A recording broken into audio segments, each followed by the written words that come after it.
Alright, new GACHIAKUTA collab patch notes are out. We will first look over what the event has, and then we'll look over the heroes. Um, it's interesting. I will say, going into this, it is interesting. I am very excited for this collab because I recently just finished GACHIAKUTA, and it's probably one of my favorite ones as of yet, or like to date. So yeah, let's get into it first. First of all, or login reward. You get 77 diamonds, and you immediately get a new hero. But we'll get into that. You get 4 holy relics for free. Um, so new heroes, we got Rudo, we got Engine, Zonka, and Ryo. I think that's how you pronounce it. Um, Rudo's red, Engine is light, Zonka is blue, and Ryo is green. So got one of everything but dark. Um, so first of all, new content. The World Tree Tower, the Hall of Warriors, is getting expanded. You don't need to worry about that. Um, New season of PvP, and then we'll get into the Holy Relics after we get into what the characters do. Um, but new title for the GACHIAKUTA collab. Um, they're in the coin shop. Exchange one of them for every 3, as normal. Check-in event part 1. This will come in after the update. So it starts off with 10, then it goes to 7, then 5, and then it goes up until the last 2 days, which they give 3. I don't know why they decided to drop it off at the end, but who knows. And then on the first day, you get Zonka for free. And then after that, you get 2. I'm assuming those aren't collab. What's it called? Collab boxes. They usually look different. I'm not sure, but you get Zonka, then 2 boxes. Special missions. So you get 1 collab box for doing the special missions, and then we'll go over all the locations later. Um, but new bingo event for GACHIAKUTA, and then these are the bingo rewards. So you get 1 collab box for it. New boss, the Trash Beast, is here. This is what you get for the clear count, and then this is the exchange shop for it. So you get a free, well, not free, but you get a costume for Gother, another collab box. You get 5 tokens, which is pretty good, and then a bunch of materials and awakening stuff, and then this is just for the World Tree Tower. New costumes for each of them. Each of them have 2 URs and an SSR outfit, so they look pretty good. And then this is the diamond perk event, so spend however many diamonds and then you get that. And then these are all the collab Holy Relic box locations. So you get 1 for the special mission, you get 1 for the collab bingo event, you get 1 for doing the event boss battle, and then you get 1 for the event exchange shop. So overall, pretty good. I think you can get most of these probably day 1, if I remember correctly. I don't remember what special mission you get for the collab box. Let's see. Participating advisor, but if you have 15 tickets, or if you spend 15 tickets, then you can get every collab box, I think, day 1. So, that's always good. Whether or not you'll pull all the characters day 1 is another story, but you'll get all of the boxes day 1. So, um, the person who gives you your daily login stuff will change throughout the week. First is going to be Rudo, then Engine, then Ryu. No Zonka, unfortunately. Boosting event, so like less stamina or like double XP. New event material exchange, so you can do all of this in the exchange shop. New Hawk Pass, so you get a new thing for King. And then that's about it. As it new bundles. We love new bundles. New knighthood competition, and oh yeah, now you can see the talents on the enemy's team. So you get to see like the cooldown or like how many uses they have. So that is really good, especially with melee.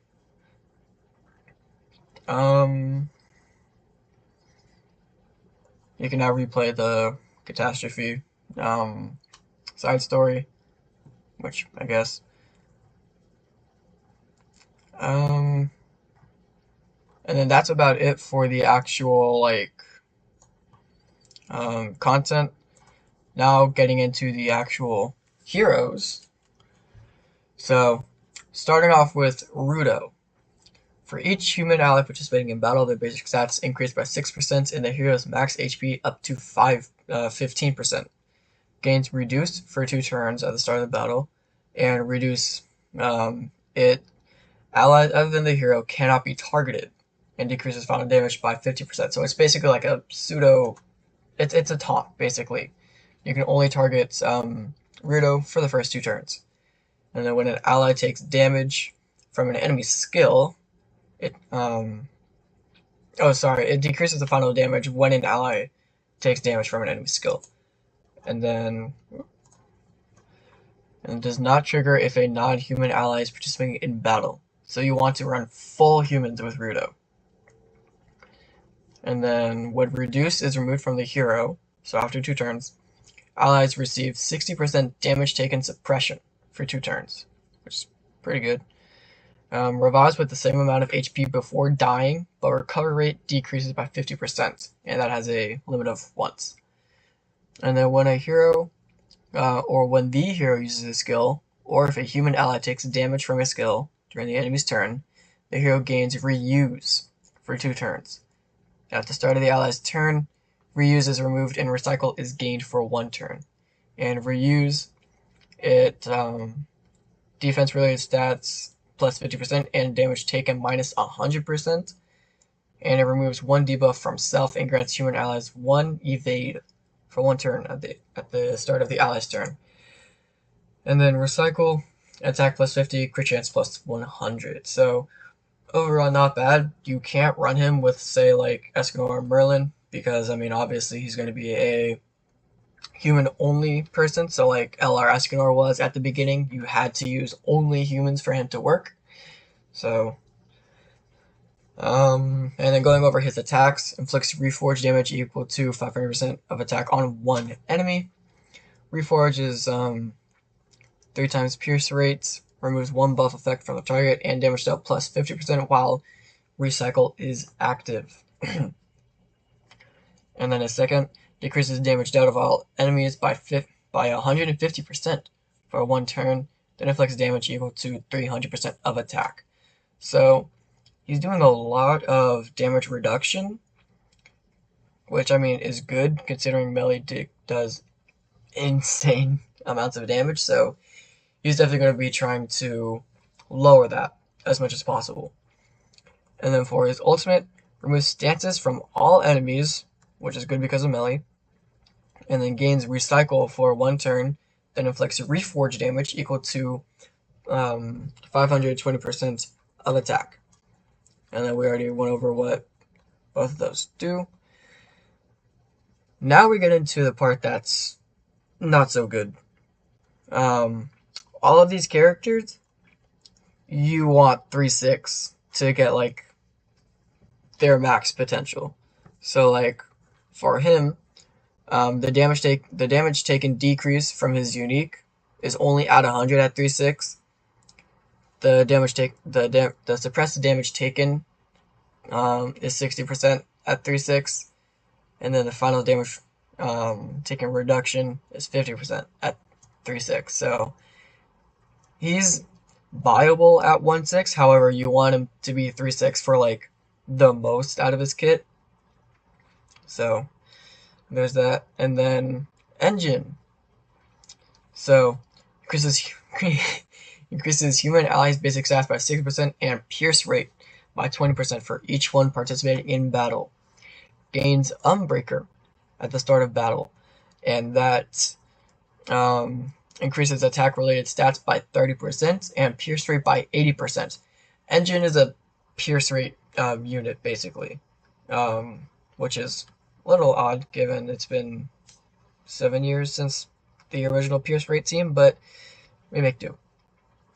Unbreaker is upgraded when the hero defeats an enemy limit once, and upgrade enhances the Unbreaker by 50%. So basically, the 30% and the 80% increase that by 50%. And then revives with the same amount of HP before dying, but recovery rate decreases by 50%, limit once. At the end of ally's turn, or enemy's turn, or when a human ally uses a skill during the ally's turn, the hero gains drive for 3 turns, and that increases pierce rate by 80%, and it stacks up to 3 times. And then when using a skill while drive is at max stats, so 3 times, grants the hero overheat for 1 turn, and allies a 5% defense decrease for 2 turns. So overheat inflicts additional damage equal to 150% of the hero's attack on all enemies, and decreases their attack-related stats by minus 30% for 2 turns at the start of enemy's turn, and then removes all drive effects when it's removed. So pretty interesting. I think that he's going to be your like main damage dealer because of the fact that like he upgrades his whole thing, and then you kind of want him to defeat the enemy in order to upgrade Unbreaker. But going over his moves, ignition damage equal to 500% of attack on 1 enemy, and that is 5 times pierce rate increase, and damage dealt plus 100% while drive or overheat is active. And then his second move inflicts severance damage equal to 350% of attack on all enemies, which is times 3 pierce rate and times 3 crit chance increase, and increases damage dealt by half of pierce rate. So he really is a pierce rate demon. His ultimate gives 100% pierce rate increase for 2 turns and inflicts severance damage equal to 600% of attack on all enemies. And then severance is we already went over what it does. And then for him, you want to 3/6 again. So in order to get that 50% Unbreaker ability increase, you need to have him 3/6. Otherwise, it's going to be 10.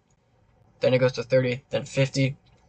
And then his unique, the additional damage he deals on enemies, is only 150 at 3/6. Otherwise, it's 70. Then 100. So Zonka. Zonka is the back unit for this. So you get a free back unit whenever you log in for the first time. So at least you already have that, but it's whether or not you get the other characters for the front line is the other question. Increases human allies' basic stats by 6% and attack by 5% for each one participating in battle. We're getting a lot of basic stat increases. Gains Lovely Assist Staff when entering the battle from the secondary slots, and Lovely Assist Staff is pierce rate plus 100%. While Lovely Assist Staff is active, the hero's attack-related stats increase by 50% for each defeated ally. And then, so basically, when he comes in from the back, he's already going to get an extra 50% because of the fact that someone has already been defeated. When a human ally takes damage from an enemy skill, that enemy is afflicted with quarantine for 2 turns, which is all stats minus 10%, and all target attack damage dealt minus 30%. So very good for melee as well. Applies attack disable on the enemy that enters the battle from the secondary slot for 1 turn. So for the enemy team, say they're running like an unknown or a demon team, and then comes in with, say, Escanor and Merlin, they can't attack for the first turn that they are in. And then grants the human ally with the highest HP cheat for 2 turns at the start of the battle, which halves enemies' damage dealt increase.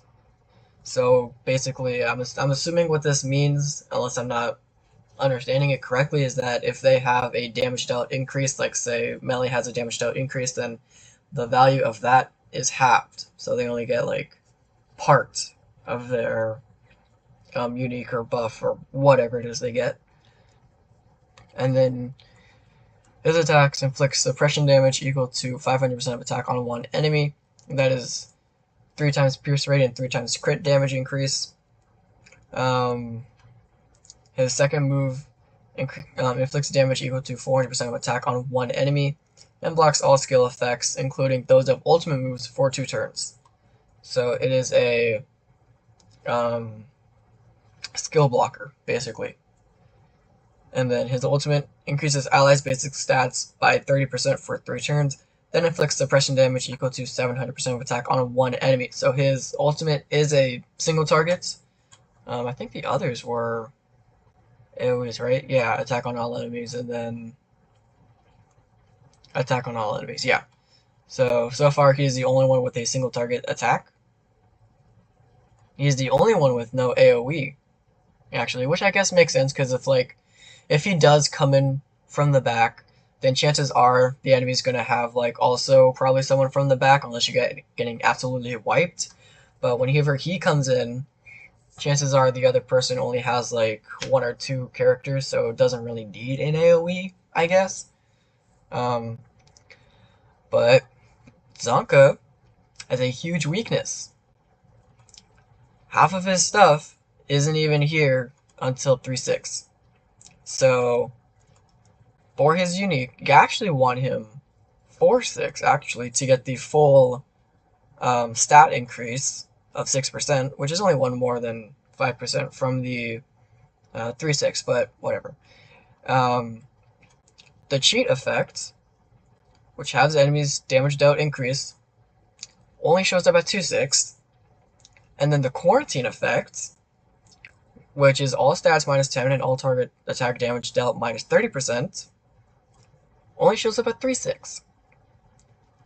So take these 2 paragraphs out, and you have his 1-6 passive, which I don't know how I feel about that. I mean, you're given 1 for free, so you only need to pull 2 copies of him, but easier said than done with the luck of this game. So yeah, not the greatest thing to learn. He isn't. He's really dupe heavy. So I mean, good luck trying to pull him, I guess, but yeah. And then going on to the last character, Ryu. I think that's how you pronounce it. I don't know. Once again, increases human allies' basic stats by 6% for each one participating in battle, and then revives with the same amount of HP before dying, but recovery rate decreases by 50%, limit once. So everyone, except for Zonka because he's a back unit, has a revive, which kind of helps them to stay alive during the current meta with the whole like Nemesis melee and all of that. So it's good that you have at least a revive, because I mean on the melee team, on the demon team at least, the only one with a revive is Tristan. Everyone else doesn't have it. And then if you're going for the Sins team, nobody has it unless you're playing Escanor and Merlin. Then they kind of have the damage reduction whenever someone dies, but they don't have a revive. So at least there's that. And then grants human allies survival instinct for 3 turns at the start of the battle, and that increases HP related stats by 30%. and 0% chance to take critical strike damage from an enemy's skills. Stats do not fall below their initial values. So that means for 3 turns at the start of the battle, well, 3 turns if you have 3/6, we'll get into that in a second, but at the start of the battle, if you have Survival Instinct, you take 0 critical damage from anybody, including melee. So, you're going to be taking a lot less damage from him, which is amazing. It helps them to survive a little bit and compete just a little bit. And then when a human ally uses a single target attack, or when taking damage from a skill during the enemy's turn, the hero gains the Ripper for 2 turns, and that is human ally's pierce rate plus 50%, and it stacks up to 3 times. So that helps Engine as well because he really wants pierce rate.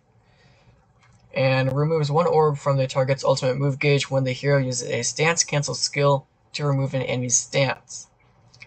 And that is her first move. Cancel stances on 1 enemy and inflicts alteration damage equal to 500% of attack. And that is 4 times pierce rate and 2 times crit damage increase, and damage dealt plus 50% for each the Ripper on the hero. So basically you can get up to a max of plus 150% because of the fact that it stacks 3 times. This is really good also for melee, because even though he can't be stance cancelled at the start of the battle, every time after that he can be. So say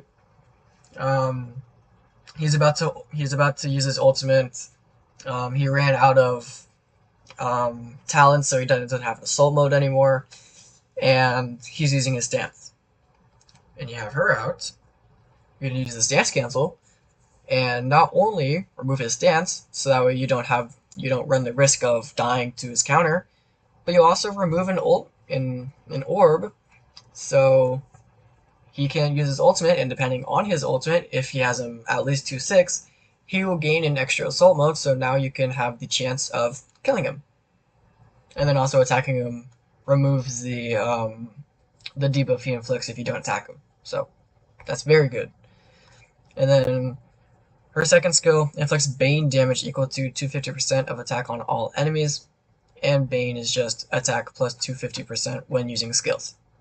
So her ultimate is also a single target, inflicts alteration damage equal to 700% of attack on 1 enemy, then blocks all of their skill effects, including those of ultimate moves, for 1 turn.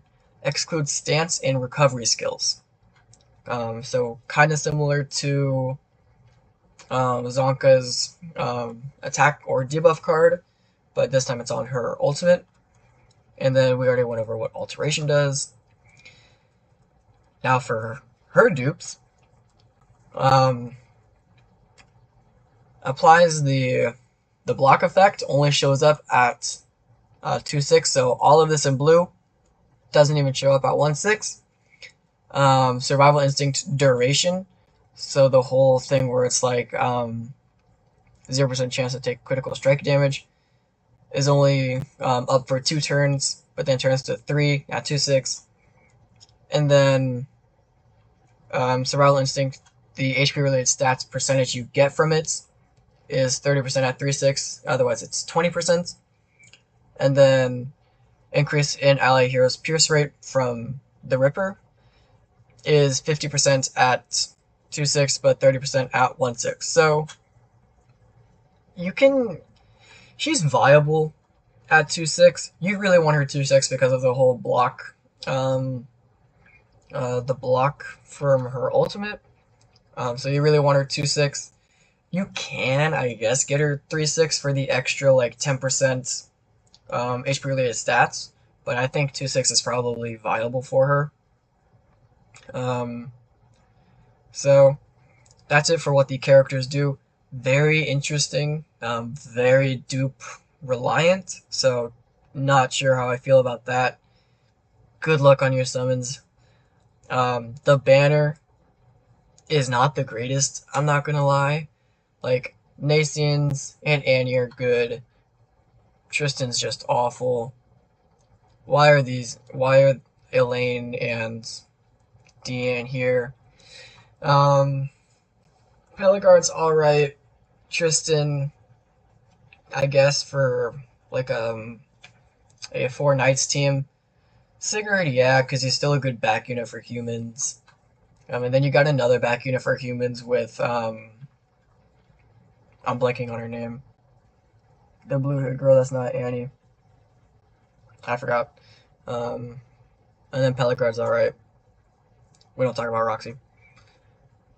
And then this actually is something very interesting. You don't get tickets just right off the bat, normally. You get tickets through summoning, and they are a loyalty reward, but only for the first time. So you still get the normal, like, 4 free draws. However, there, every time you hit 100 points, 200 points, 400 points, and 500 points. Once you get all of those, or once you hit those, you get a free draw. So basically, every 3-ish draws, every like 4, I guess, because you can't really get it with 3. So every like 4 draws, you get a free one. And then, of course, 300% is SSR Hero Guaranteed. And then at 600, you get one of them for free. And then there's the guaranteed ticket, and that is what they do. Now, going into their Holy Relics, really quick. For Rudo, each time Recycle is gained or enemy buff effects are removed using a Reforged skill, human allies' attack-related stats increased by 5% for a limit of 5 times. And then when a hero... Stop opening it. When the hero uses a Reforged skill while Recycle is active, the skill coefficient increases by 80%. So it basically just gets more... whatever percentage that he has on his skill, it increases by 80%. And then for Engine, when a human ally uses a skill on an enemy while the hero has overheat, damage dealt increases by 50% of the hero's increased pierce rate. So once again, increases by pierce rate. For Azanka, removes 2 orbs from all enemies' ultimate move gauges at the end of the turn when a human ally defeats an enemy during the ally's turn. And that only has a limit of once, for some reason. It does work in the back. And then lastly, each time the Ripper is gained, the hero's attack-related stats increased by 10%, so up to 30% because it's 3 times. The Ripper can only be gained 3 times. So, and that's it for the GACHIAKUTA collab. Like I said, I'm excited for it just because I really like this IP. My favorite character is Zonka. Since I'm caught up with it, I can say that like throughout all of it, he has been my favorite character, or the character I liked the most. So I'm glad that he is free. I am not glad that half of his stuff isn't even there until 3.6. So very dupe heavy. Netmarble is getting very greedy with this collab. But other than that, it's decent collab. They're doing some unique stuff with all of it. I want to say that they'll be viable in PvP. I mean, on paper, yeah, because like each of them have a revive, and then Rudo's giving insane damage reduction. So I want to say that they'll be viable in PvP, but we'll just have to see.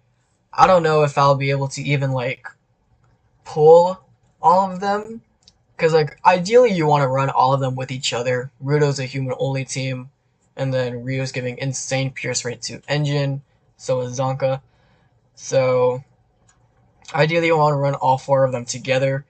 So I might just make a video of each of them as I pull them, and then whenever I pull all of them, if I pull all of them, then I'll what's it called?